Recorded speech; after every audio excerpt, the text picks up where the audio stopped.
So we're live right now, so thank you everybody for joining us. If you happen to be watching us live, or if you're watching this on delay, that will be fantastic. And we're lucky enough to have a pretty vast array of people joining us today. So just let me give you a bit of a rundown on what this is and who we are and what this tonight is going to be all about. So you can see the sign behind me. I've got our little GEG Sydney sign. For those people who aren't familiar with what GEG means, it's our Google Educator group. And we're a group of teachers who are, really passionate about using different tools and different technologies to maximise the effectiveness of our teaching in classrooms, and hopefully share a lot of good ideas too. So the whole GEG movement is around networking and sharing ideas, and we've had some really successful big face-to-face meetups. But what we're going to try and do is in between those big meetups, have a few little things happening too, and this is part of that initiative, and just starting off dipping our toe into having a sort of semi-regular hangout on air, and we're going to have this mid-term meetup at the middle of each term from now on. Every Wednesday, week 5 from now on in the Sydney term, in the New South Wales term, we will meet and we will share ideas, and you'll have different people and hopefully create a beautiful resource that we can all learn from. So with me today, we've got one of our more well-respected Google sort of talkers, and who am I talking about? Which one of you people who is going to be? But, all of us. But Chris Betcher. Hey, Chris, how you doing? Yeah, good, mate. Good. Everyone smile. I'm just going to take your photo. There you go. Lovely. Okay. Yeah. Hi, everyone. You want me to just get stuck into it, Brett? Get stuck in it. Very informal tonight, everybody, so I'll just make sure that's really clear. It's very laid back. We're going to have a bit of a chat, share some ideas, and hopefully have a bit of fun and laugh along the way too. So go for it, Chris.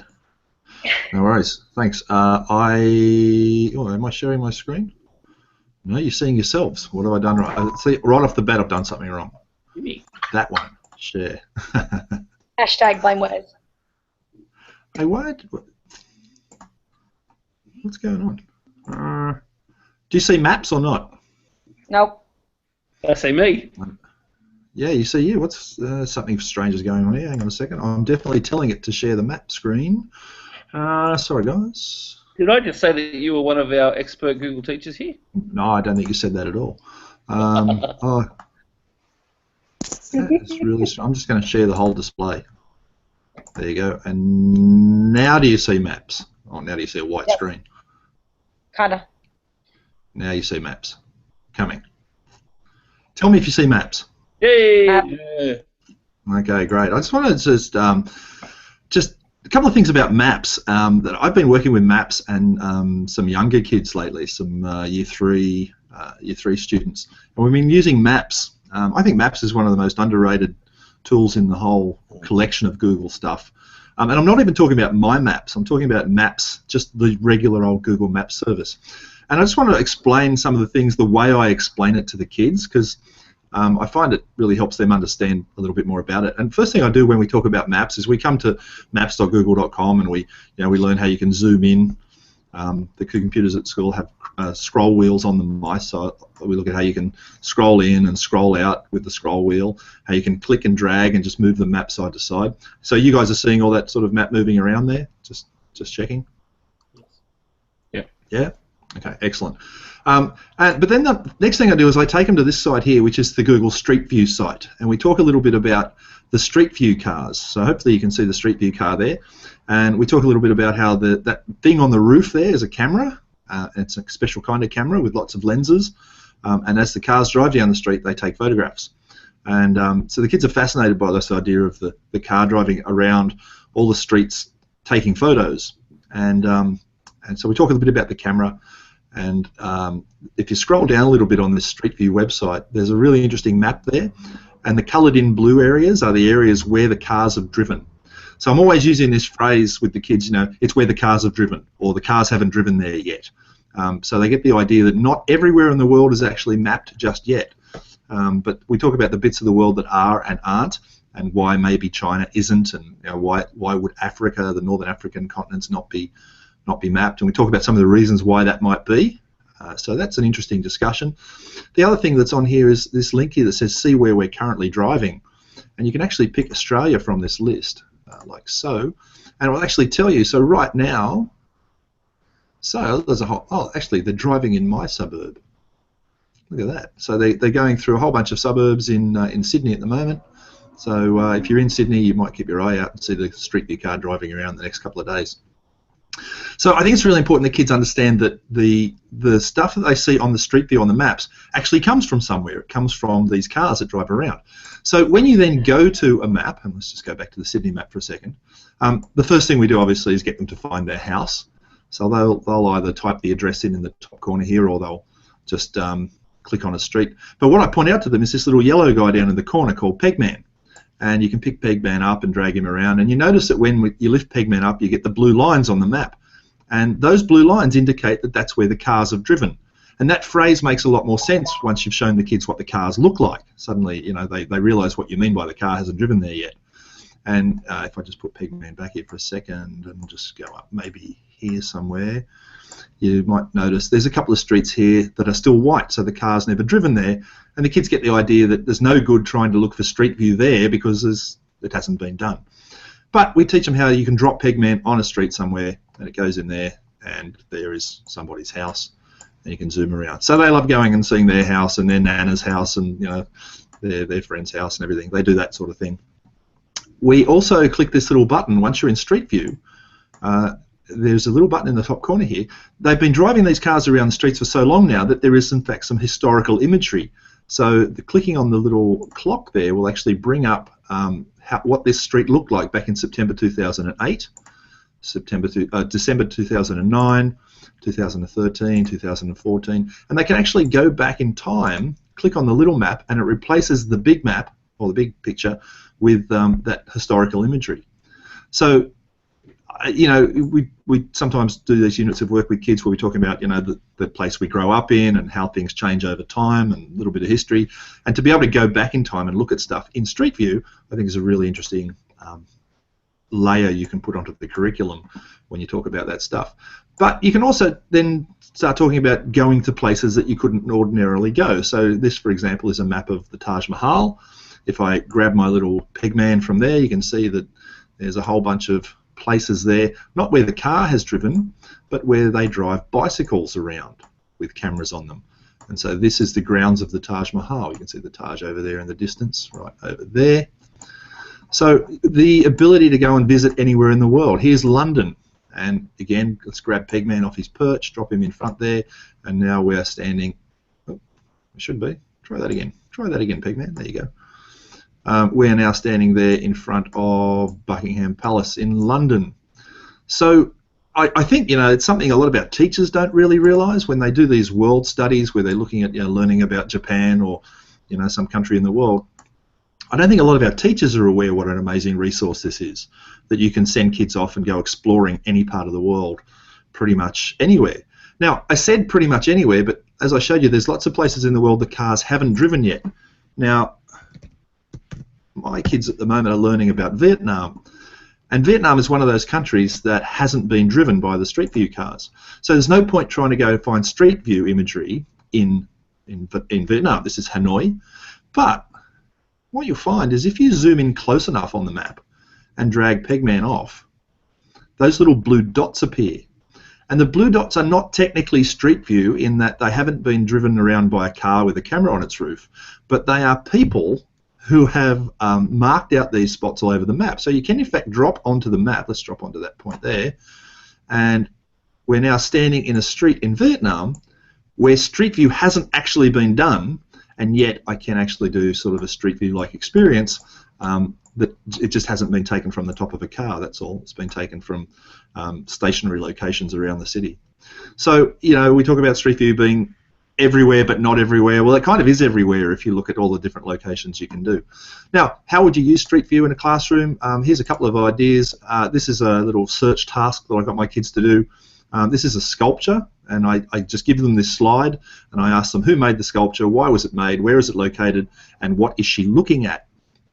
So there's a little bit of detective work for a search question like this, and it involves them looking for clues and searching around. You know, this is a picture of a woman with 2 children. It seems to be made of some sort of metal. There's a plaque on the front. They can zoom in on the plaque and try and read a few words. I've deliberately chosen a resolution for this image that's just enough for them to make out a few words, and eventually they find out where it is, and they find it on a map. They go to Street View, they turn around and they see what she's looking at. So there's an example of how you could use it. Here's another example. Places in Vietnam. This is just like a literacy task. When you find a place on a Google map, so this one back here in Vietnam, for example, it has a unique URL. And in fact, if I turn the map around, the URL changes. So whatever this Street View is looking at has a URL. And you can take that URL and copy it, and then you can go over to here and you can actually link it. So if I go to, say, place 6, and I make that a link and apply that, that's now a link. If a kid comes to this map now and clicks one of these links, it takes them directly to that Street View scene, like so, and so then they can go and explore that. So in this little particular literacy task here, I've just sent the kids off to a bunch of places in Vietnam, and their job is to write a description of what they find at that address. You know, it has lots of bikes, and it might have, you know, a nice sunny day. Whatever they decide to say about it, I'm just interested in getting them to use language to describe a scene, and the scenes they're describing are from Street View. So that'll probably do me, and I'll hand back to you guys. Wow, Chris, that is seriously impressive. Well done. That is crazy. I was actually taking notes. I think that's a pretty cool thing. Do you know what? Sometimes you've reminded me, and you probably remind us all. Sometimes it's not the latest, most fandangled new thing out of the box that can make the most difference, but it's thinking sensibly about a tool that's there and applying it in a really good sort of pedagogically way.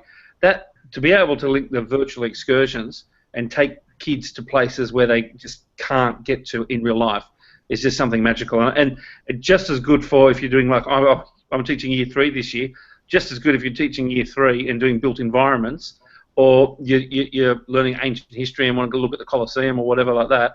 I think to be able to make those connections and take children and let them see and virtually experience places that they couldn't experience any other way is pretty remarkable. Yeah, it's an amazing tool. Yeah. Oh, thank you very much. And without being too embarrassing, I know one of the reasons why you wanted to go first is that correct, that you wanted to get back to The Bachelor and make sure? It's all right. I can watch it on replay. I'll hang around with you guys for a while. That's right. You got on the IQ, hey? But thank you very much, Chris. Really appreciate that. So, in a funny way, it's a beautiful segue how you spoke about giving children experiences and virtual experiences that they couldn't otherwise have. It's a perfect way to link in with Kim. So, Kim, you're going to talk about cardboard. Now, I just moved into my new house. I've got a lot of cardboard boxes over here, but I know that you're not talking about that sort of cardboard. So, can Kimberly Sutton, you say hello to everyone who's joining us tonight, and can you tell us a little bit about Google Cardboard?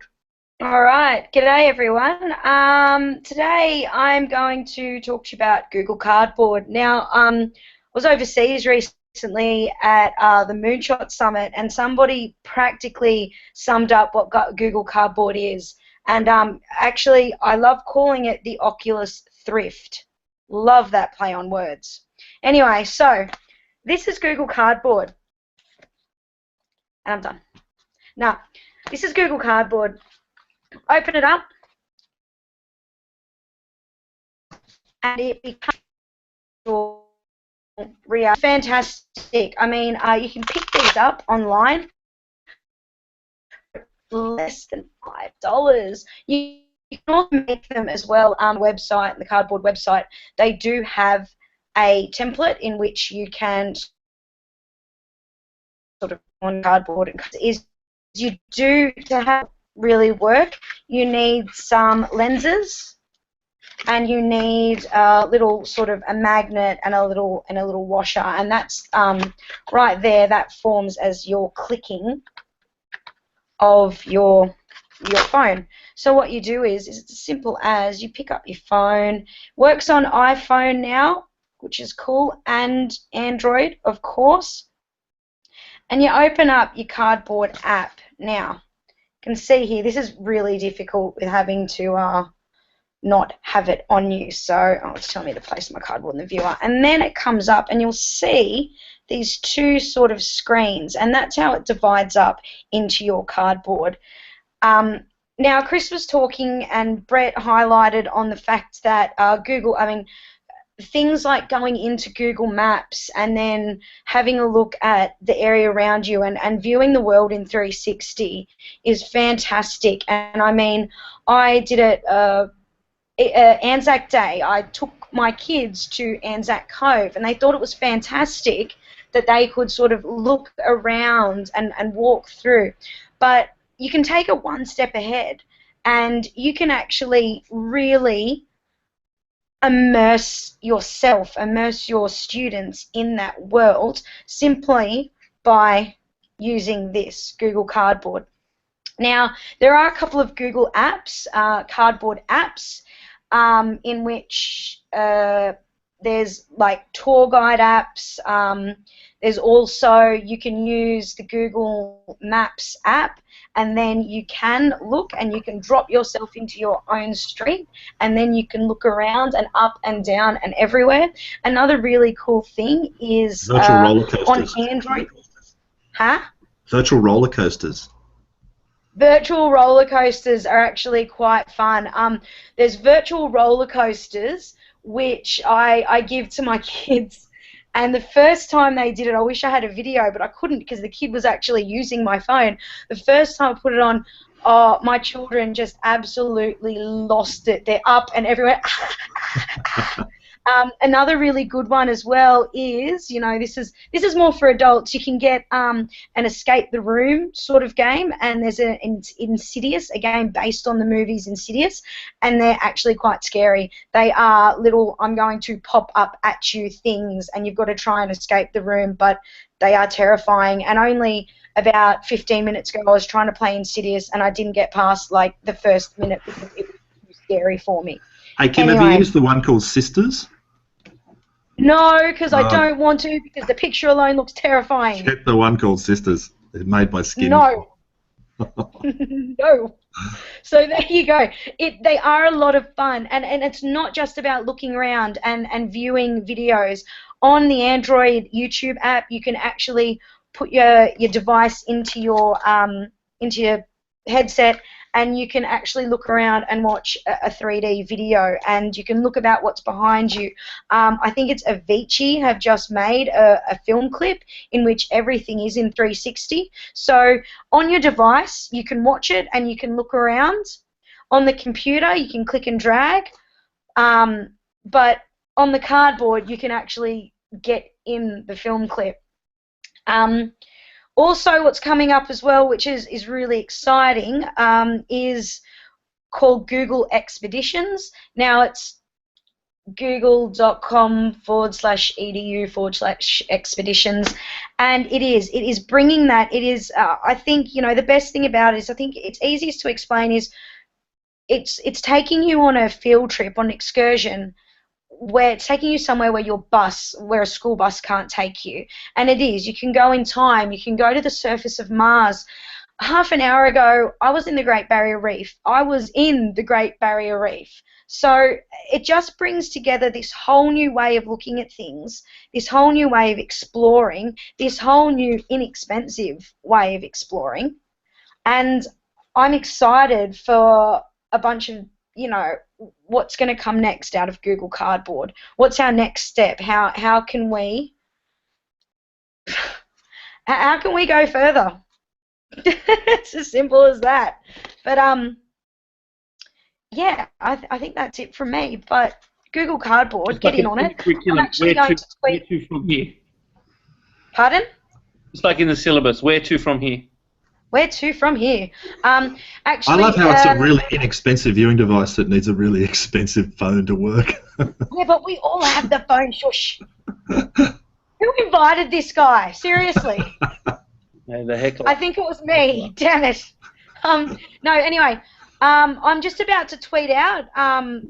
Twitter's down there. I'm just about to tweet out a little thing that I made about cardboard. It's got a couple of apps on it and stuff like that. So look out for that. And yes, have fun.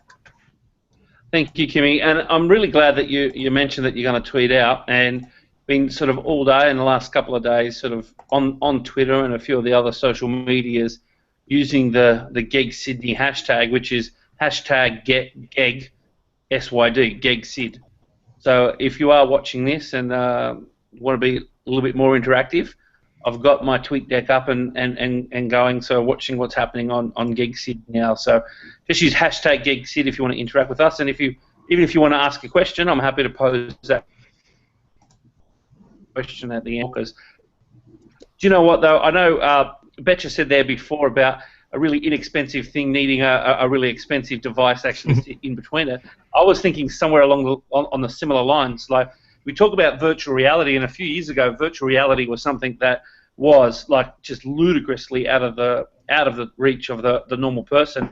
And since I've been watching a lot of Jurassic lately, and I've rewatched all the Jurassic movies with the kids, I remember do you remember in the very, very first Jurassic Park movie, you got the two kids on the trailer, and they're going around and they're out at night seeing all the dinosaurs at night, and they put on a heads-up display, and it's all the night vision goggles, and the lawyer says to him, is that heavy? And he goes, yes. Well, if it's heavy, it's expensive. Put it down. But the thing is, this is cardboard, and it's not expensive, and it's only a few years since Jurassic came out, and it just goes to show you how much technology has changed, and just something as simple as using some cardboard and some innovative apps can really redefine what we're doing and immerse, like you said there before, Kimmy, immerse people into sort of situations that they wouldn't otherwise be able to experience. So I think Google Cardboard's Right. Well, thanks, Kimmy. And now we're going to move over. Like I said with Chris before, when we were talking, when Mr. Betcher started talking before about using simple tools to maximise and get the most out of it. Next up is going to be another one of the Aussie Ed team. So we've had two so far. So Maggie Matson. So hi, Maggie. How are you? Hey guys. Oh. Hey, Maggie. Can you hear me clearly?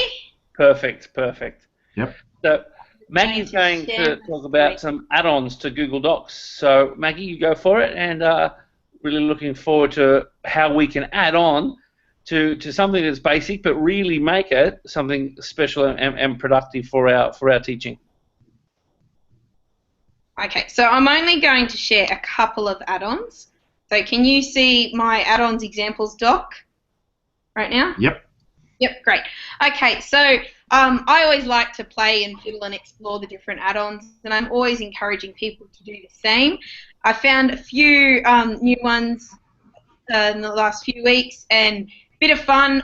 I'm a big fan of colour. I've also read different texts that have explained we tend to absorb more when we read on colour, and it's actually better for our eyesight.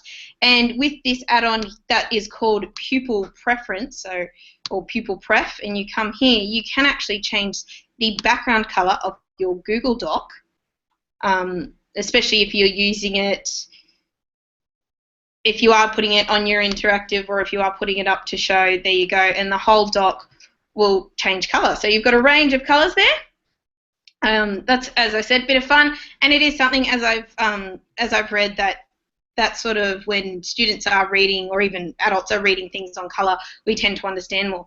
Now, I teach 5-6, and we're always looking at trying to find ways to improve our writing, extend our vocabulary as many ways as we can. I'm also studying a master's, so I've been writing a few papers. I've come across Pro Writing Aid. Now, Pro Writing Aid is really handy because it will actually check for consistency, accurate. It will check a whole bunch of things, and even plagiarism, to see that your writing is too consistent. And when you do an analysis, it will give you a short report, as we can see, analyzing.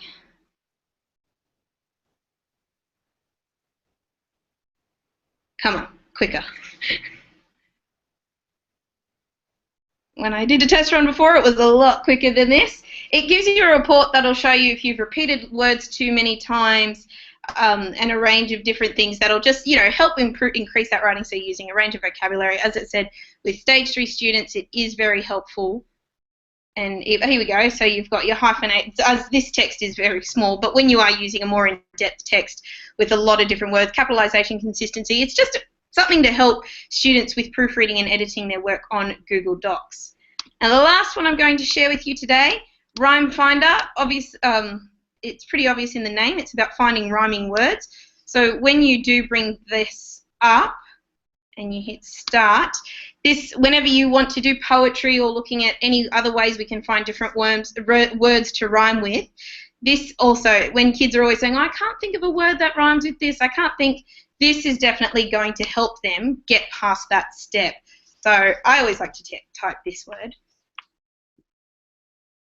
because this is the one word where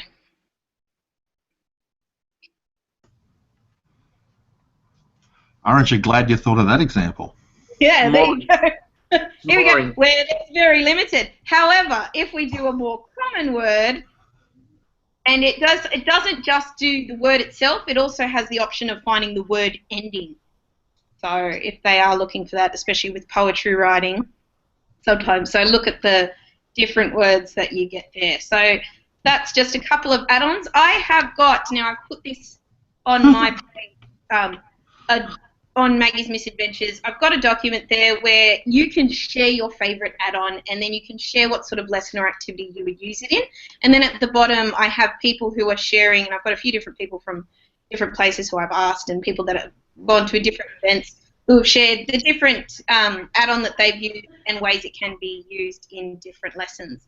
So if you do have a bit of fun like I do playing with add-ons, you can go and share there, but it's also a great tool if you ever just want to go there and have a look at how people are using different add-ons.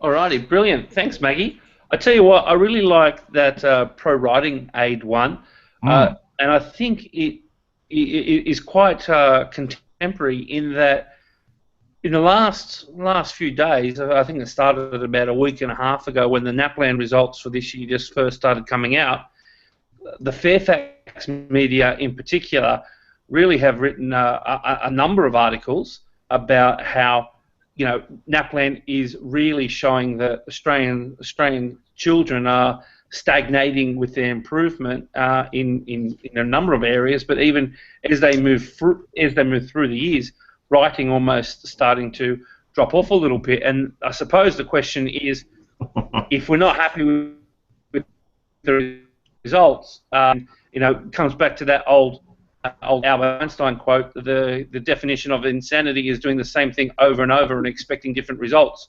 So if we keep teaching in our same way and not really changing practice and not doing things differently, how can we possibly expect our students to change? And how many times have you said to people, go back and reread that? Have you checked it? Have you made sense and made sure that makes sense? But doing something where they can be in charge of their proofreading and be a little bit more proactive and actually utilising the tools that we have on the GAFE products to be able to more effectively develop those skills, I think is something that's definitely different. And again, that maybe it's that cure for that insanity, trying something a little bit differently and hoping to get a few different results. Does anyone else see the irony of the criticism of writing quality coming from a Fairfax journalist? Serious. It's not a forum for political debates at the moment. That's the after hours edition. That's later on. Hashtag Q&A. Hashtag Q&A. So what we might do now is actually, I'm going to invite Monica Kern to come up, and Monica Kern, Monica is going to join us, and Monica will actually be talking about searching smartly. Talking about NAPLAN, you've got some alliteration in the topic that you're going to talk about with us there. So searching smartly with Monica. Hi, Monica. How you doing? Hi. Hi from Brisbane. My name is Monica. I originally came over from New Zealand at the end of last year. So a big shout out to the Google educators over New Zealand who ran their GGNZ Student Summit today. I'm sorry I missed that.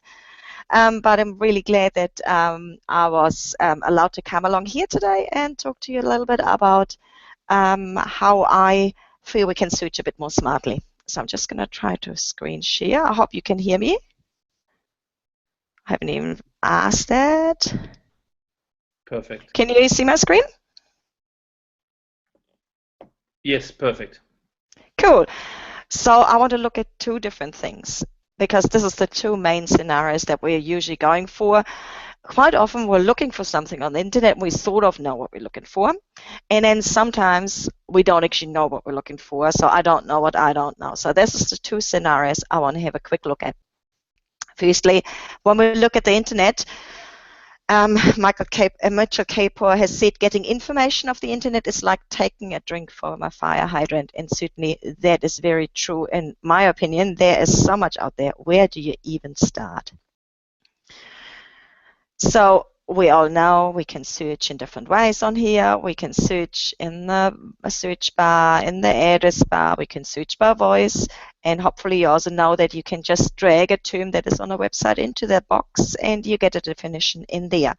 Very good for lots of us, especially second language speakers like myself, if we come across a term that we're not quite familiar with, especially for our students too. Who are often reading websites that might be just a little bit harder than they expected them to be. I want to have a quick look at the search tools because they're really, really handy. So search tools are here in that bar there, and when you click on that, you can see there's a few things under there. Straight away you can search by country, by time, narrow down the results. I obviously searched from Brisbane, so that's why it brings up Brisbane. I can also use this when I'll come back to that. I can also use the little cog on my screen to go to advanced search, and I can get another screen come up with all sorts of boxes where I can narrow down my original search, in this case for Pluto, by an exact word or phrase, any particular words, numbers. I can search for languages, for region, and so on and so on. I'm really sad that the reading level has been taken out because I thought that was a really brilliant feature for us to use in education. One quick thing I want to highlight, you can put save search on and you can filter explicit results, and I recommend this to anybody working in the education context. So image search. Now in image search we get lots and lots of images, and some of them are relevant, some are not. I don't know how many of you would have expected to see the dog Pluto when I typed in Pluto. But here again under the search tools comes the really important stuff. When you look at usage rights here, you can search for images that are labeled, that are labeled for reuse. Because just because it's out on the internet, it doesn't mean that we are allowed to use it. And I think that's really, really important to keep in mind. I hear lots of teachers saying, but yes, we're just using it in the classroom, but still, I think we as teachers have to be the best example we can be for our students, so we should go for label for reuse images. But sometimes that cuts out the best images I can find. So that's why I want to point you towards the reverse image search. Now, reverse image search, you can click on that little button that looks like a camera up in their search bar, and it opens up a new screen where you can paste your URL or upload an image. Or even easier, you've got an image somewhere on a website or somewhere on your computer, drag it in there, into that box, and it will automatically search for this.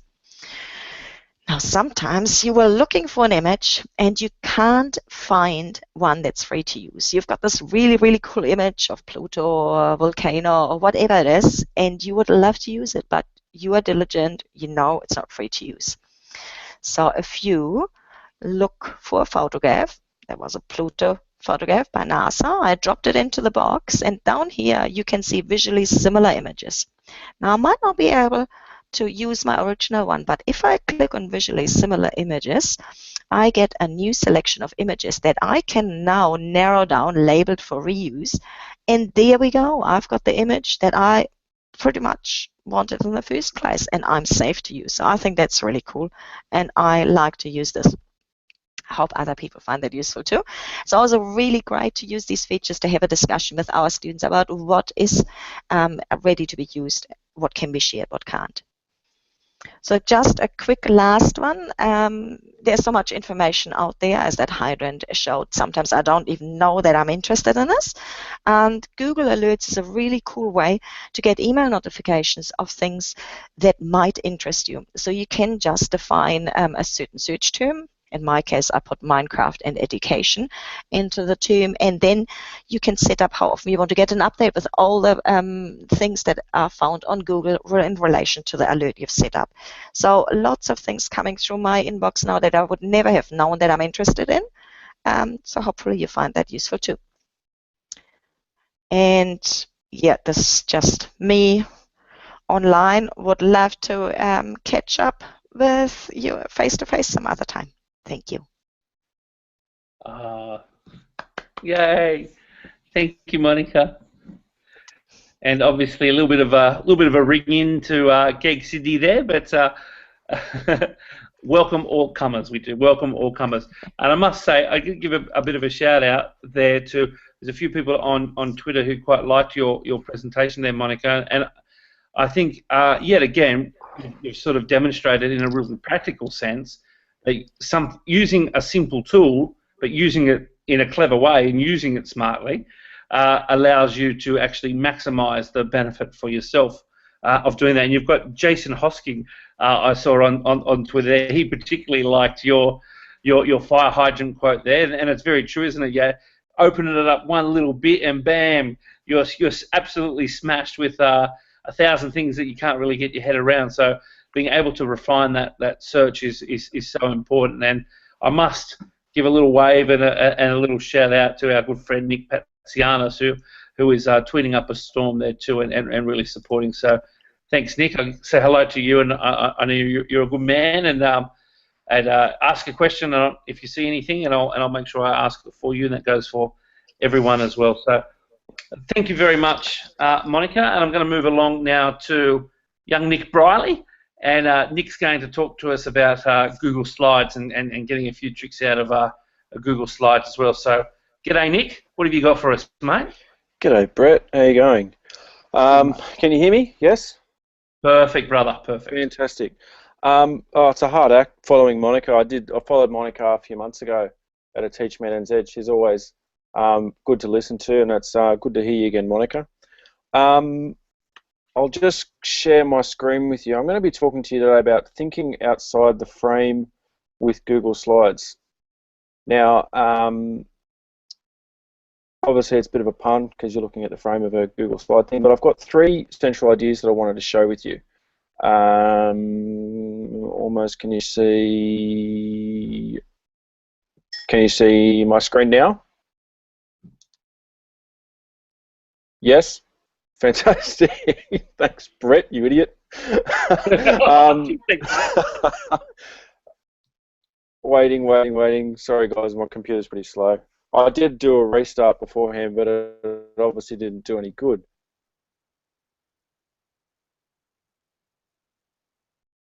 Oh, loading. For anyone who's interested. You're on the clock, mate. You're on the clock. I'll go slow, mate. You can't hit me here. You've got nothing.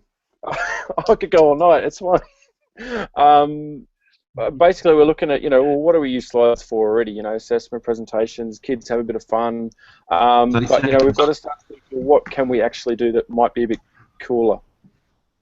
The first idea I had, digital picture books. I know that Book Creator is a really popular app out there, especially in the primary school, but it can be quite expensive if you want the paid version. This is an alternative to that, especially since Google Slides is free for all schools. The good thing is that it has the same functionality basically as Book Creator. As I said, you make a book cover, you import text, you can do a draft in Docs and just whack it in, import some CC images, change the background color, put videos in, all that sort of stuff. And then at the end, you can export it as a PowerPoint or a PDF, and then it can open up in a whole bunch of different apps or things on your iPad or your Mac. Second idea, I'm going to go through this really quick. Second idea, I love this one. I've done this a couple of times with my students to make different things. It's animations. Oh, by the way, if you want to tweet me and you can guess which 3 movies these are from, I'll think of a prize for you or something. But basically, kids see animation like this in movies and TV, and they go, "Oh, gee, how do you do it? I wish I could do it," and all of that sort of jazz. So the trick here is just to getting them inspired and learning how to do it themselves. And the way you teach the children to do it is by looking at this old method of frame by frame animation. And again, if you can, I'll tell you what, if you can name all 6 movies that I've shown you here, I'll tell you what, I've got a couple. I'll send you an Aussie Ed lanyard. There you go. I've got a couple that I could send. So if you can tweet me that, and I'll send it out to you. Now, if you wanted to jump on with me, there's a link in my slides here. I can read it out for the people. It's bit.ly/animate with slides 2. Now, if you follow that, it takes you to a screen where it'll ask you if you want to copy a copy of this document, and you can actually go in, copy it, and I'll show you what's inside. Now, I've done a couple of tests here. This is just a little man here that I've created out of shapes and basic things, and this is just, you know, your basic frame by frame animation. So I start with this one, and what you do, you go up here, click your slide, copy it, Command C, Command V, and then copy it. And on the next slide, just change it slightly. Highlight the ones you want to change, move them around a little bit, go to the next one. Change it again, highlight what you want to change, and eventually, if the kids are doing it right, if you're doing it right, he'll look like he's waving eventually. Now down here, I used a little one. This is one I prepared earlier. I had a basic image of a helicopter with a translucent background, which is very important. I'll get to in a moment. And you've got beautiful Hawaiian skyline there. And what you can do, I did this earlier, I actually changed the size of the helicopter and moved it along so it looked like it had a little bit of depth. And so, as you can see, you move along here and kids might want to get a little bit creative and, oh, before you know it, it comes and gets eaten and see you later. So that's just something fun that you might want to muck around with the kids a little bit. And then, of course, you can screencast and save it, put it on, whack it up on YouTube, all that sort of jazz. Now, I just wanted to quickly show you this. When you go to search for images in Google Images and you want to find translucent backgrounds, transparent backgrounds that I use for the pterodactyl or whatever, and the helicopter, just go in Google Images, search for what you want, search tools, click color, and then scroll down to transparent, and there should be quite a few options there for you that you can whack in your animations. I won't go into too much detail because it's probably best if you go and explore yourself. It's called Slides Carnival, and you'll notice that the theme I've used on these slides is not the usual slide theme that comes with slides. And the slides themes that are given to us with Google Slides can get a little bit repetitive, get a little bit tired, so you want to brighten them up, make them a little bit exciting.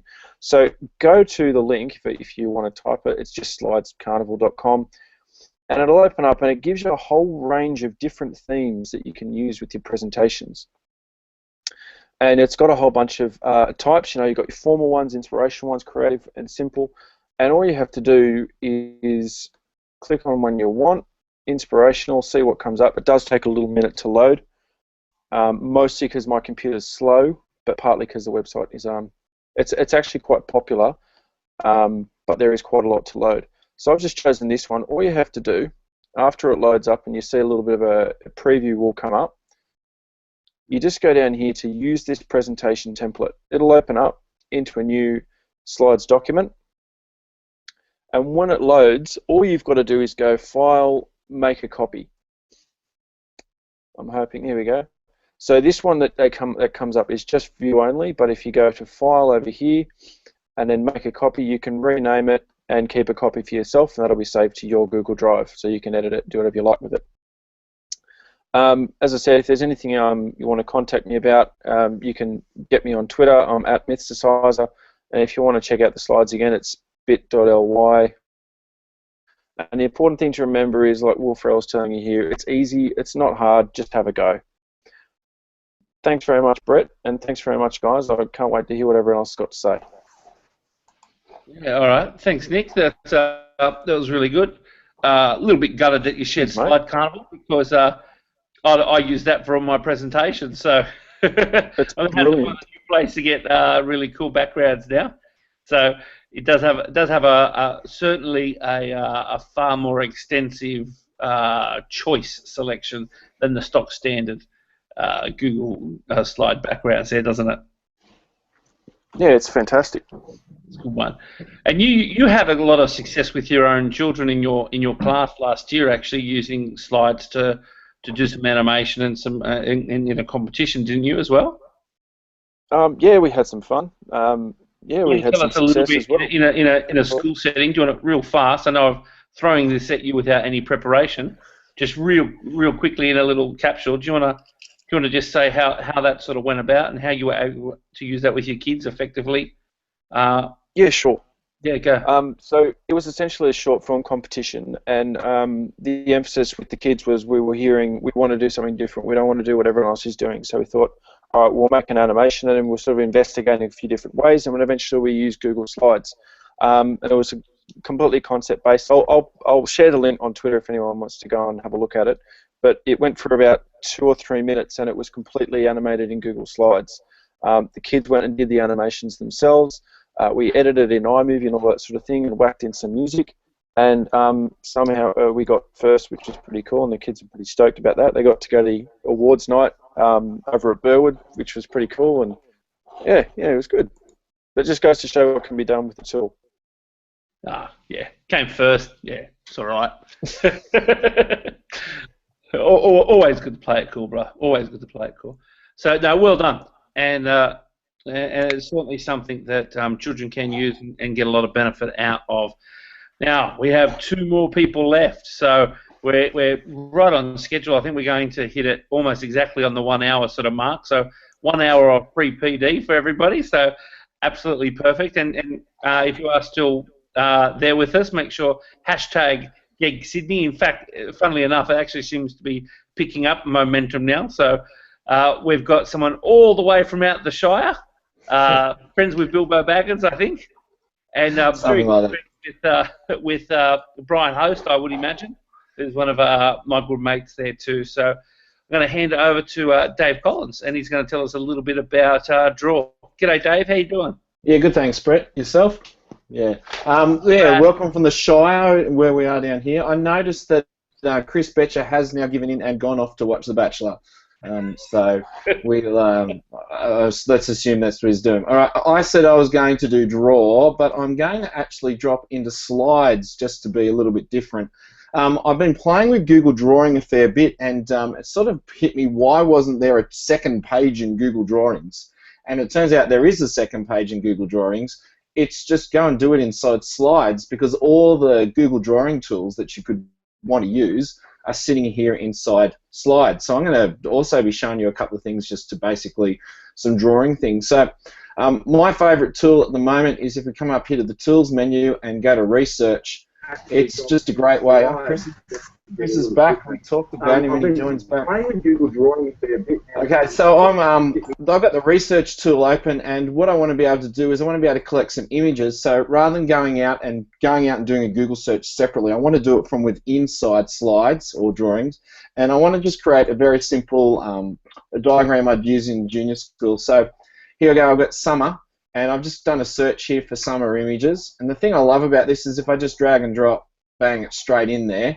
And if you haven't used this before, you'll note that when it actually creates the image, it keeps track of where that image came from in the first place. So when you start talking to students about where did you get the images for your work, that's a fantastic option. I'm just going to delete that one because I'm not 100% happy with that particular one. I'm really trying to create more of an infographic, so I'm going to do a couple of things here in my search term, probably very similar to Nick. I'm going to write in PNG, and so that basically means that we're going to get graphics which will have a transparent background, and I've done pretty well already, but I'm just going to go and add the word clip art as well. So by adding those 2 words, summer and PNG and clip art, I'm starting to get basically those infographic type images that I'd want. So I'm going to drop it in. And it's going to bring it across here. I have had it suggested in the past that if these things get a little bit annoying, sometimes what you will do is you can remove the links so that you don't actually have to have them there. But obviously, That's not something we're after. So let's go autumn. Right, and let's just grab that and drop that there.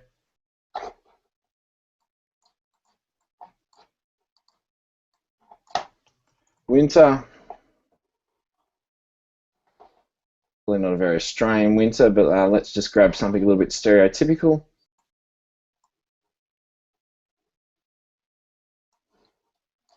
And I really like this stuff a little bit more sometimes than just using documents, because I think we have a tendency in docs just to really stick in the words, and quite often students learn so much better when they're actually using images and diagrams. So let's just go with that one there.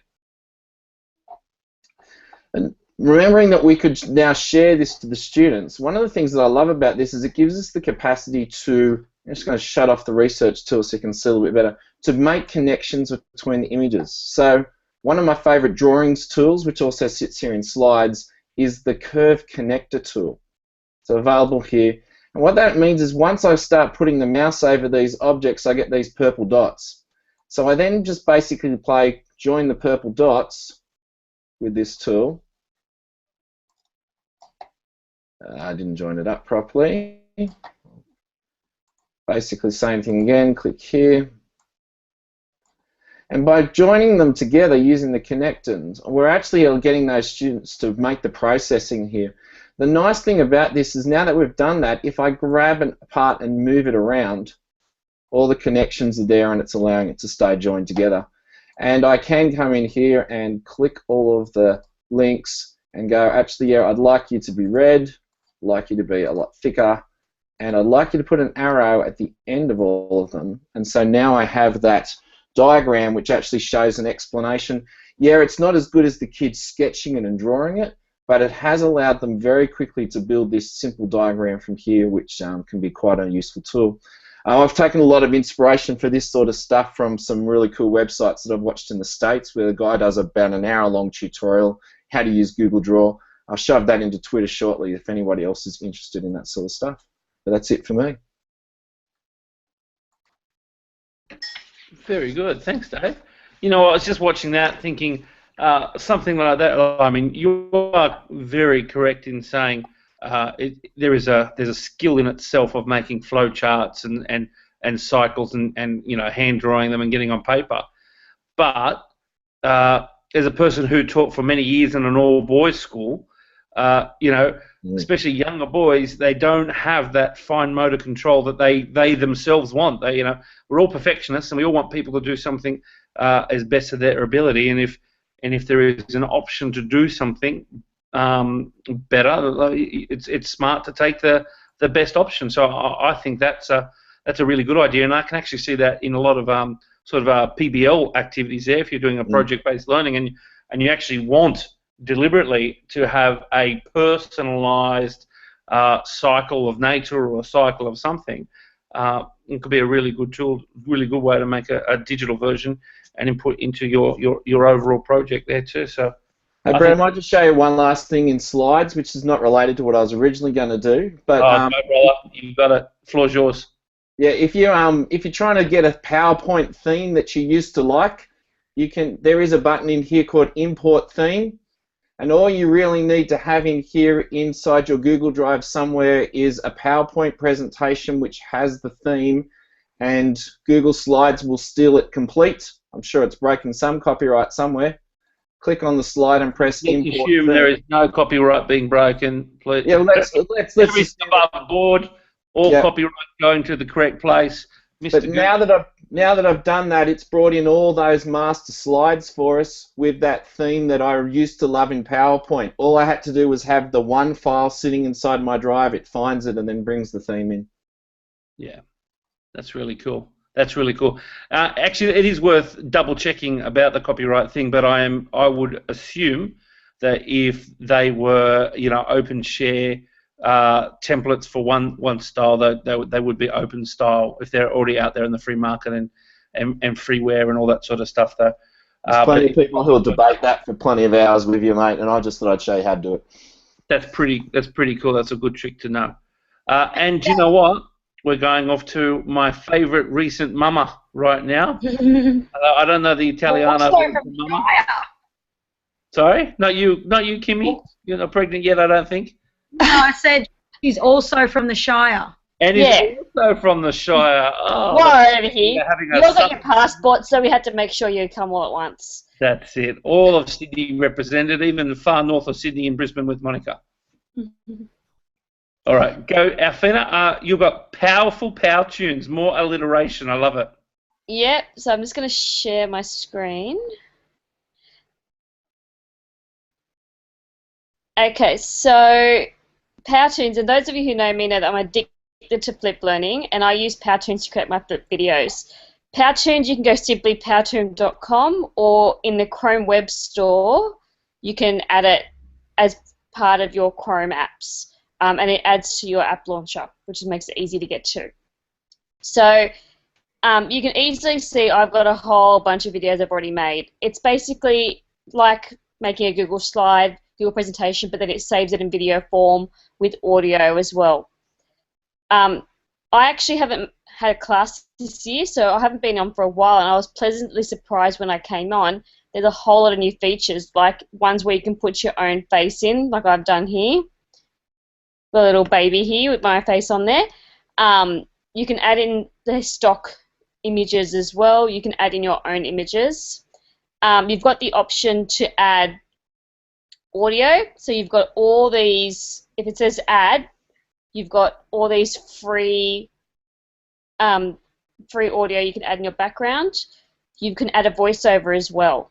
You need to have the voiceover for your whole presentation. You can't just do slide for slide. That's a bit of a downfall, but hopefully it's coming. You can time when your each item comes in. So I can click on this one and say it comes in at 2 seconds. I can make it so that a hand brings it in.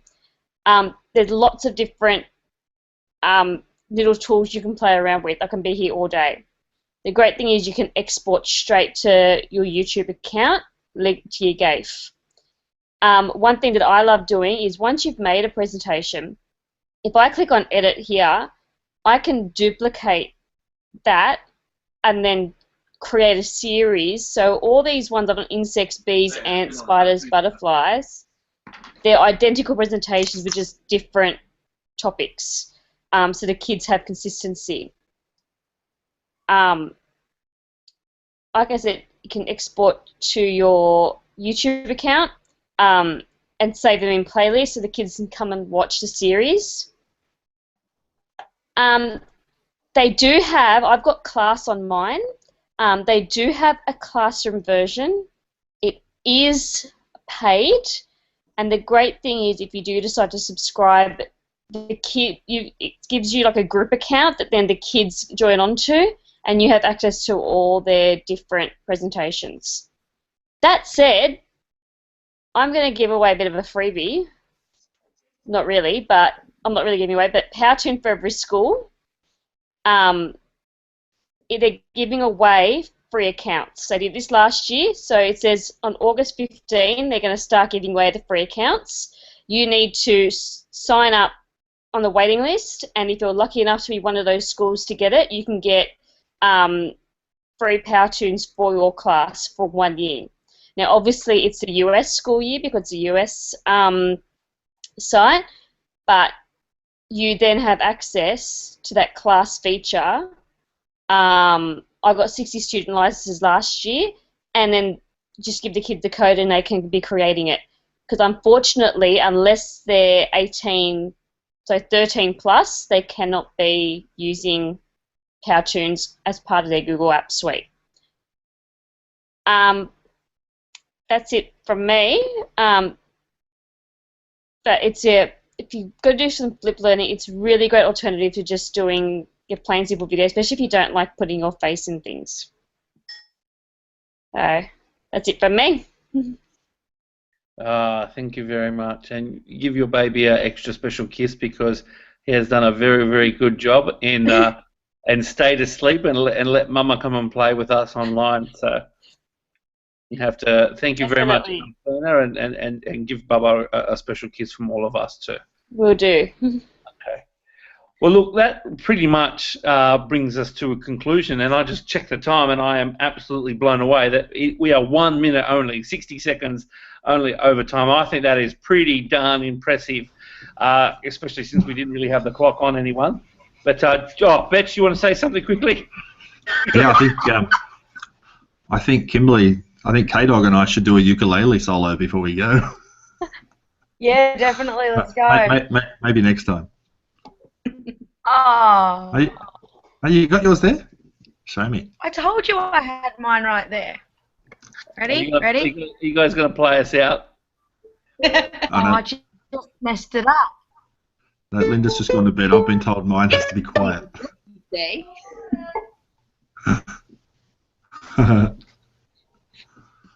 Nice work. Okay, well, yeah. Later. Bring it to the next hangout on air. summit. Bring it to the next summit. We'll go busking. There you go. Yeah, let's do it. All right, there. Adelaide ain't seen nothing. Yeah, I don't know, Melbourne. Mm-hmm. All right, stop showing off at how many places you guys get to travel to. All right, back in Sydney, in my home, I'm just going to say, look, thank you very much, everybody, for joining us on our first ever midterm meetup. And if you are very skilled at video editing and you want to have a reach out and join us and maybe make this a little bit sleeker and a little bit professional, there is probably a spot for you. So grab one of us and have a bit of a yell, and I'm sure we can find a spot. But look, I really do want to thank all of our lovely presenters today. So give yourself a little clap, yay, and a wave, yay. Fairy tale. All right, but look, look, I'm working on something pretty cool at the moment myself. I won't sort of hog it, but I know if you are interested in drones and drones in education, you know, something huge coming very, very shortly. So stay tuned. And then also, this whole segment, this whole talk is all about building an online community. And do you know what? If you want to be part of GEG Sydney, make sure you're involved on our Google Plus page or reach out to one of us, because GEG Sydney, it is an online community that we want to grow. So you can set up your own little events, meetups, you know, go for a walk with a dog, meet coffee. There is one thing about teachers: if you get us into one place, we instantly start talking shop and start learning from each other and discussing. So if you are keen to do something with GEG Sydney, you can make it happen, and we are certainly here to help you make that occur too. So hey, is anyone up for a GEG Sydney escape room evening? Yes. Yeah, pretty much. Just there's no question about that, really. Okay, we should so organise. You are talking to a group of people who had the second fastest time ever recorded at the Pirate Escape Room at Darling Harbour. This is true. Just be very careful what you're saying. All right, let's earmark Betch's a GEG Sydney meetup escape room, and also just without letting too many things out of without letting too many secrets away, there is going to be a seriously big GEG Sydney event in Term 4. So keep your eyes and ears sort of ready to find out what that's going to be about, and jump on when you can, because I think spaces will go pretty fast for that. So thank you, everybody. And unless anyone else here wants to say one more final goodbye. Well done, everybody. Great job. See you next time. All right. Bye-bye, everybody. Yeah. See you later. Goodbye.